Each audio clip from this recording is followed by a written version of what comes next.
Season's greetings, geeks and nerds. I'm Lady Universe and I'm White and Nerdy.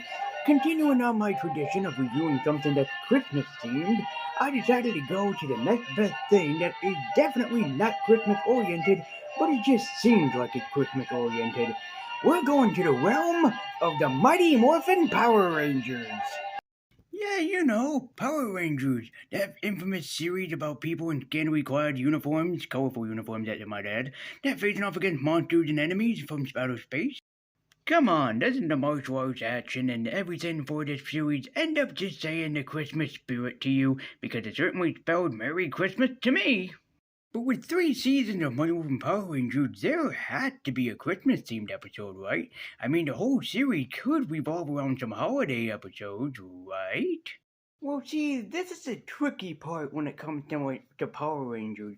Later seasons were able to do Christmas-themed, Halloween-themed episodes.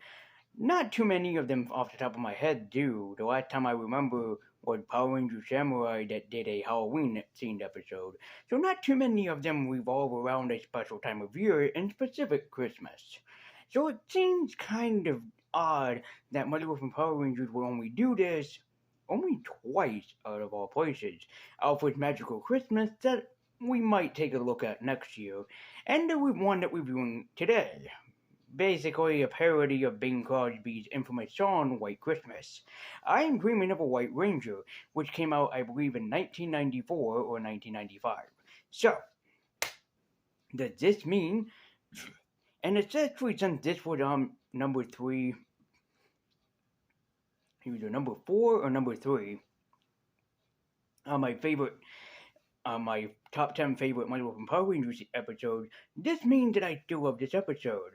Indeed, it does. But it doesn't mean that I'm not going to be the one to be without snarky criticism. I mean, after all, as much as I loved Invasion of the Secret Santas, I was still being a snarky little bastard with it. But this episode might not be that long, though. I couldn't think of any clips when I went back and watching it that I could go back to and actually watch again. So this might be less clips of me going to different movies and TV shows, and more just sticking straightforward to this. As such, let's teleport to Angel Grove and dream of a White Ranger and find out what the Christmas spirit is really about. Because that's what this episode has to deal with. So, I'm dreaming of a White Ranger, like the one who called upon a tiger Zord. We begin our Christmas tradition with Ernie's juice shop getting ready for the Christmas season, as including there's even a group of carolers that Aisha is helping train.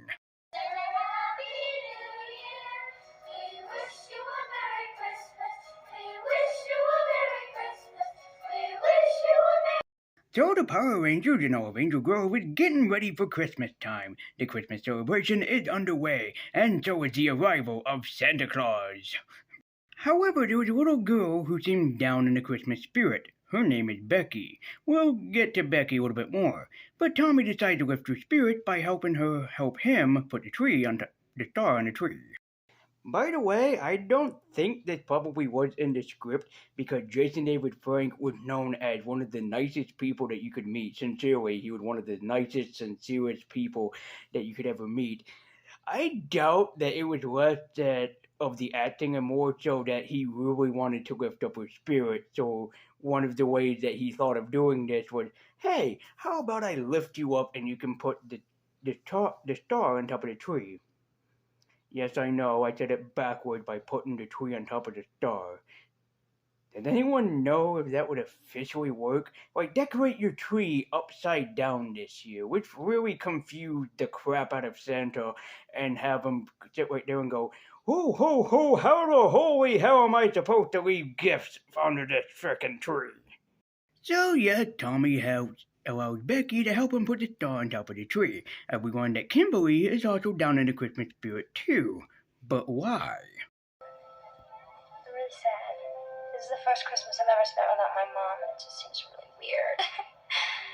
Look, I know you miss her. We can still have. Even Bulk and Skull are getting into the Christmas spirit. Well, more of Skull and less of Bulk, who seems to be without the Christmas spirit this time around. But there's a villainous plot involved in this Christmas special. Oh my, is there a villainous plot involved in this episode? So Zed's master plan behind all of this is to make an evil toy which sends out a hypnotic signal to children, thus brainwashing them. Are we certain that this guy is the Legion of all evil? Like, remember in season 2 when he was introduced, he was known as the biggest, baddest evil in the world before Mondo came in Power Ranger Geo? Are we certain that this guy really thought this plan through? I mean, really think about this. Really think how this would have ended up for Rita, Goldar, and Rito. Zed explaining this master plan to them. How in the world do you think that this conversation went down? Rito, I'm glad that you came along. I have a masterful, sinister plan, and it is a great one, too. It will finally rid me the world of the Power Rangers and Christmas forever! Now pay close attention. It involves a spinning top. When it is spinned, I will rid the world of children by brainwashing them to go after the Power Rangers! Yeah, not to question your authority or anything, Ed, but are you for really certain that this is going to be the best plan ever? Because I'm really trying to tell you, Ed, that I really don't think that the plan could work any worse. I mean, you're the leader of evil, and my sister could think of a better plan than you. Yeah, Zeddy, I could think of a better plan than you could! Hush up, Moco Mouth, and silence with you! I will take over Christmas for the entire world, and soon I'll be rid of Christmas and the Power Rangers forever! I mean, that was all me doing the voice actors as best as I could. That was 110% me. But how in the world would you expect the Lord of all evil just to go, I'm going to destroy Christmas and the Power Rangers both at the same time, killing two birds with one stone? I really don't think that Zed really went through his thought process. I think he just probably, it came to him in a dream and he's like, well, good enough, time to destroy the world and the Power Rangers at the same time.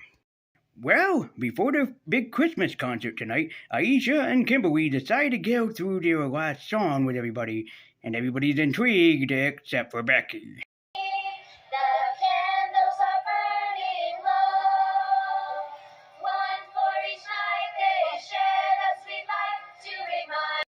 So we have to ask ourselves, what in the world is going on with Becky? Why is she so depressed, and why is she so upset before the biggest day of the year? We'll come back to that later. First, we need to visit Santa. Santa's getting ready for his biggest day of the year, the biggest night of the year, for his travel across the world, which will be delayed because of Rito. So yeah, Becky. Why in the world is Becky so depressed this time of year anyways? What got the children suddenly down in the dumps? For my dad to come and hear me sing, but he already told me he can't come because he has to work. You know what? I bet your dad only works just as hard as you. Yeah, you heard that right, people. Becky is sad because her father cannot come and attend the Christmas concert like she expects him and planned for him to do. Well, Jesus Christ on a bicycle, Becky. The world did not revolve around you. If your father has to work for a living, it necessarily means that there must be some sacrifices made. So unfortunately for you, that his job comes first. Joking aside, though, I mean, there are a lot of parents that tend to miss this best time of year, specifically if they yet are working, or even more than likely, they're in military services. So don't be upset with me because I was just joking. It was just a joke, that's all. But it does make sense. It's something that they're trying to tie into that still can be relevant to this day. You want your parents to enjoy the Christmas season with you, but they're busy working instead of taking time off to spend it with you, or they're overseas in our military service protecting the entire world from enemy forces. Really does make sense. When I review Power Rangers Zeo a season 2, remember that's gonna come back into play. we'll talk about a season to remember from Power Rangers Zeo. If not next year, probably in the year to come. The more the merrier for me to review on this channel, I guess. It's kind of funny that Tommy and Kimberly were about to share a kiss when suddenly they get caught by Zordon, who ends up calling them, telling them about the specific circumstances. Zordon tells our Power Rangers that Santa had been captured. Why? So Lord Zed can send out his toys to the children and take over the world as he somehow planned. But the Rangers must protect Santa. After all, Santa is the entire embodiment of goodness and goodwill towards men. But here's one fault. The Rangers will not have their powers. I wanted to talk about that before I started this review, but then I'm like, no, I'll cue it in when it comes in. Yep, the Rangers are going into battle up at the North Pole, and because of the North Pole magnetic alignment or some shit, their powers won't work. So which means that the TV series that mostly revolves around people dressed up in tight colored spandex will not be featuring them in tight colored spandex. So we do not and will not get a Morphin Time sequence in this episode. However, to make people happy, and to make myself happy, I'm going to include one just for everybody at home. So, you're welcome. So, I'm dreaming of a White Ranger doesn't have a morphin sequence, but I think that your jolly old good nerd should be feel obliged to help them out. So, let's go to the North Pole after this morphin sequence. Morphin' time! Black Ranger power! Pink Ranger power! Blue Ranger power! Red Ranger power! There, that made me all happy. Now the Rangers are teleported to Santa's workshop up in the North Pole, which is clearly the Los Angeles backlot where they usually film episodes. And they see how bad the situation is. Well, it's not so bad. It's usually what Santa usually does. Sway over to the elves, and what the jolly Christ happened to Santa Claus? Good golly gosh, look at this. He has a ribbon stuck or attached to his mouth, a wreath around his hands, and he tied up with tinsel. What in the good Lord happened to this man? Not to worry about Santa Claus, Joe. Santa Claus can take it. He's the type of person for kinky torture. After all, to get kinky after his time of year, Mrs. Claus does it to him and wraps him up underneath the tree. Fun fact, the ribbon that she has is actually attached to her. Meanwhile, we're gonna find out what Broken Skull is up to. The reason why Broken Skull are kind of depressed or down is because they're hired to play Santa. Yes, you heard right. Skull is gonna dress up as a reindeer, and Bulky Boy is gonna dress up as Santa Claus. Because obvious reason. Meanwhile, back at the North Pole, the Rangers are trying to figure out how in the world can we save Santa from Rito and Goldar, as they just make up a plan that came from out of Home Alone. So their plan was to find out that Rito didn't have powers, which somehow they knew that, and then suddenly they decided to part Rito and Goldar with Snowball.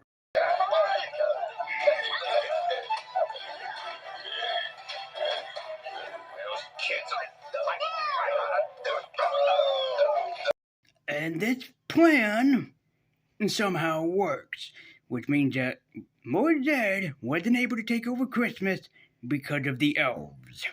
So after learning they accidentally put Santa behind schedule, Santa tells them, no, we're not behind schedule, we're still ahead of schedule, for Christmas is the time of miracles.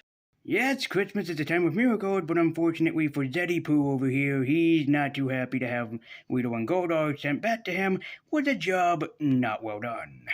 So after a quick little montage, everything is ready and set to go back to Angel Grove, and Santa is ready for his great, adventure to deliver presents. Meanwhile, Bulky is still kind of upset, because he has to play the role of Santa for charity work for the police academy because of where they work, as Bulk grabs the next kid. As the Rangers somehow return with a whole bunch of toys and goodies for the nice little girls and boys. But Santa gotta have one little surprise visit. As Kimberly not only returns to see Becky, but Becky's father actually returns and apologizes for not being there when she really needed him. Now, while her dad wants to get a cup of hot chocolate, Becky has more important matters to attend to thank one special person for what has happened. Santa, thanks to you. It did? You brought my daddy home. That's all I ever wanted. I love you, Santa.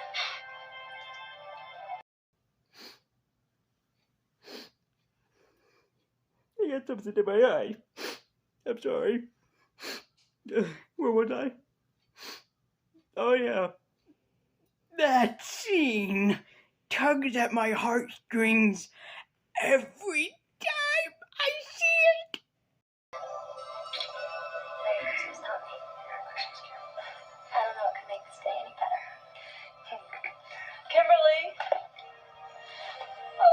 Yes, as it even turns out, Kimberly's parents have returned.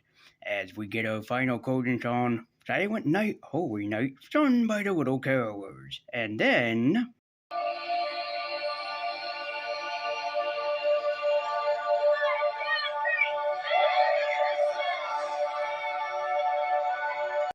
And so that was I'm Dreaming of a White Ranger. While the name makes no sense, this is still a favorite episode of mine. It really does have a great story, the cast and characters are great, and especially having Santa Claus in there was fun enough. Fun fact, very similar to the Barney's Christmas Adventure or Barney's Christmas or whatever that you want to call it. They listed Santa Claus as himself to kind of bring a magic to the children watching it at home. In the ending credits, I did go back to see who played Santa Claus since he did such a good job. Unfortunately, they too listed Santa Claus as himself for the kids at home. I'm Dreaming of a White Ranger is a great special that should be loved and cherished by all fans. While I'm pretty sure that there's a bunch of people that would tell me that Elf with Magical Christmas is better, I kind have to disagree. While I've seen Elf with Magical Christmas, I don't hate it. It's just I have some different opinions on it is all, which also some confusion. And there is a reason why I showed this one before Elf with Magical Christmas, which I'll probably review next year. This coming Friday, we're going to talk about my top 10 favorite contenders for best films of the year, meaning that the one that almost made it to my favorites list. But if you don't care about that, come back Monday as I'm going to journey to a very special Christmas special that I grew up with, and I'm pretty sure that a lot of you did too, and one that I'm going to cherish with yourselves and your children. Come back next time as we'll be taking flight with Drew Barrymore and Olive, the other reindeer.